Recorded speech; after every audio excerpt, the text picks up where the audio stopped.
إنها ليست سفينة عادية، هذه السفينة لأحد زعماء الفايكنج، وهذا الرجل المذهول بعملية الحرق هو العالم المسلم أحمد بن فضلان، الذي نقل لنا بعض عادات الفايكنج وشيئا من عقائدهم وثقافتهم.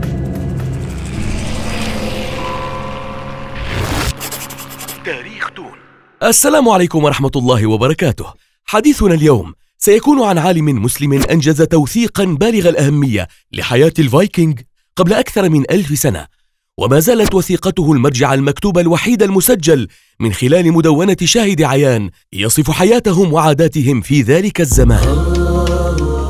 نحن الآن في بلاط الخليفة العباسي ببغداد المقتدر بالله، وقد جاءته رسالة من ملك الصقالبة المعروف بلقب خان بلغار نهر الفولكا، يطلب منه إرسال وفد من العلماء ليفقههم في الدين ومساعدة مادية وبناء مسجد لهم وحصن يحميهم. جهز المقتدر بالله المساعدة المطلوبة، وطلب من العالم البغدادي أحمد بن فضلان الذي عرف عنه علمه وصدقه في الحديث وثقافته العالية الانضمام للبعثة وقيادة فريق الرحلة بهدف الدعوة للإسلام وتعليم الصقالبة أحكامه. انطلقت الرحلة وسلكت طريقها إلى أقصى الشمال إلى أرض تترستان اليوم. كان ابن فضلان مهتما بالتوثيق، ولذلك نراه يكتب في سجلاته كل صغيرة وكبيرة مما يراه في طريق رحلته. في مدينة الجرجانية شديدة البرودة نرى ابن فضلان يصف حالته وحالة فريقه بصورة دقيقة. جاءنا فيها برد شديد كأن بابا من الزمهرير فتح علينا، حتى إن رجلين من البعثة نسوا إبلهم دون نار فأصبحوا وإذ جمالهم ميتة من البرد. وكنت إذا خرجت إلى الحمام لأغسل وجهي وأعود صارت لحيتي كأنها قطعة من الثلج.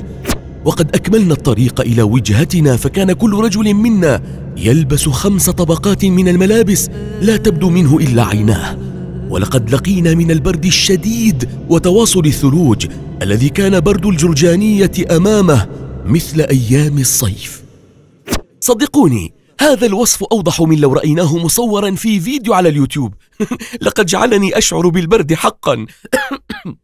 على كل حال، بعد انقضاء بعثة ابن فضلان بين بلغار نهر الفولكا أو الصقالبة كما يسميهم المسلمون، توجه صاحبنا إلى الشمال، وهناك عاين حياة الفايكنج الذين كانوا يتاجرون مع بلغار الفولكا من خلال شراء منتجات الجنوب والشرق التي عندهم كالحرير والملابس الصوفية والذهب والفضة، وتقديم ما لديهم من العسل والعبيد أيضا.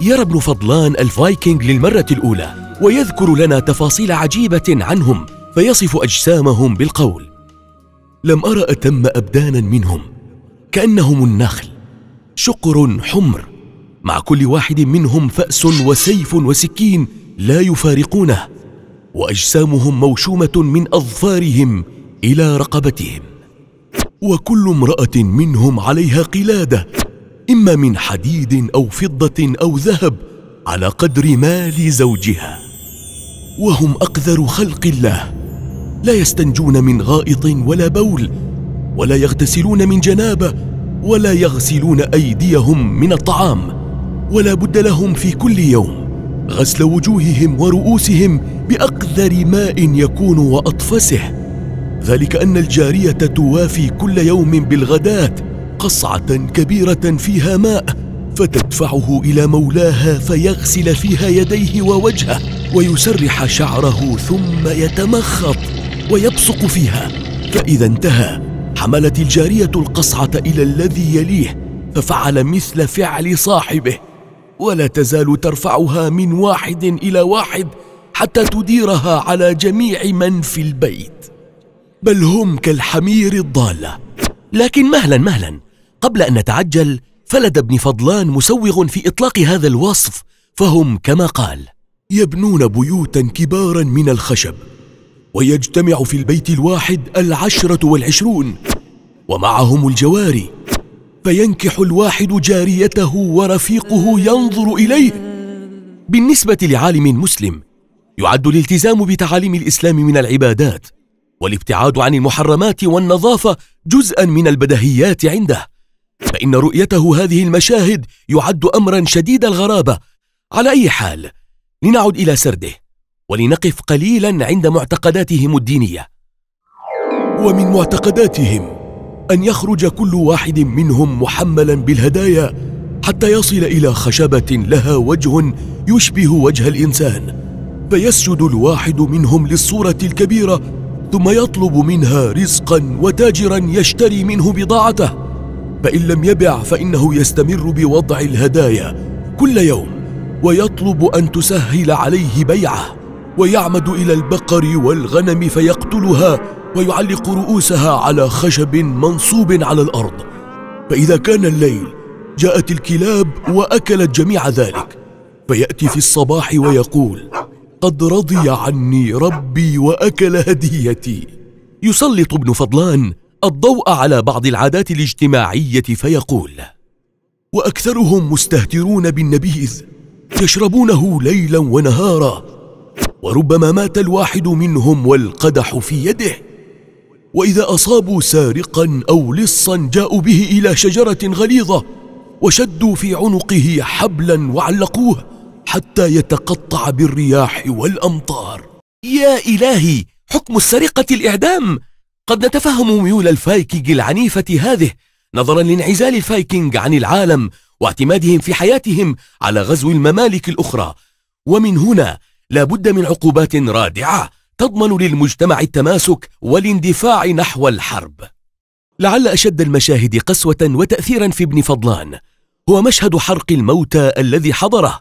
يقول: وهم يحرقون الموتى، فإذا مات الفقير منهم صنعوا له سفينة صغيرة فيجعلونه فيها ويحرقونه، وإذا مات غني أو رئيس لهم فإنهم يجمعون ماله ويجعلونه 3 أثلاث، فثلث لأهله، وثلث يقطعون له بها بعض الثياب، وثلث يشترون به نبيذا يوم حرقه، ويقولون لأهله وجواريه وغلمانه: من منكم يموت معه؟ فإذا قال أحدهم أنا وجبت عليه ولا يقبل منه أن يرجع أبدا، حتى إن رجلا جليلا منهم مات فجعلوه في قبره 10 أيام، والجارية التي ستحرق معه كل يوم في سكر تشرب وتغني. فلما كان اليوم الذي يحرقونه فيه أحضروا للميت فراشا مزينا بأحسن القماش تخيطه امرأة عجوز يقال لها ملك الموت، ثم أخرجوا الرجل من قبره وألبسوه من الملابس أحسنها ومن الحلي أنفسها، وجعلوا بسفينته النبيذ والفاكهة والخبز واللحم، ثم جاءوا بكلب وبقرة ودجاج ودواب فقطعوها نصفين ورموها في السفينة مع الميت. ثم ذهبت الجارية إلى السفينة وجاء الرجال ومعهم التروس والخشب فدفعوا إليها نبيذا فغنت وشربت، ثم حثوها على الدخول للسفينة، فرأيتها تتردد فأدخلتها العجوز، وأخذ الرجال يضربون بالخشب لئلا يسمع صوت صياحها فيجزع غيرها من الجواري ولا يطلبن الموت مع مواليهن، ثم جعلوا في رقبتها حبلا وخنقوها، وجعلت العجوز تطعنها بخنجر عريض في أضلاعها واحدا واحدا حتى ماتت. ثم وافى أقرب الناس إلى الميت فأحرق الخشب الذي تحت السفينة حتى احترقت وجميع ما فيها. معلومة على الهامش: استمرت رحلة ابن فضلان 11 شهرا في عام 309 للهجرة الموافق لسنة 921 للميلاد، وتعتبر تترستان 21 من أيار مايو من كل سنة عيدا وطنيا لها، لأنه يوافق اليوم الذي أعلن فيه الملك ووزراؤه وشعبه الإسلام أمام ابن فضلان.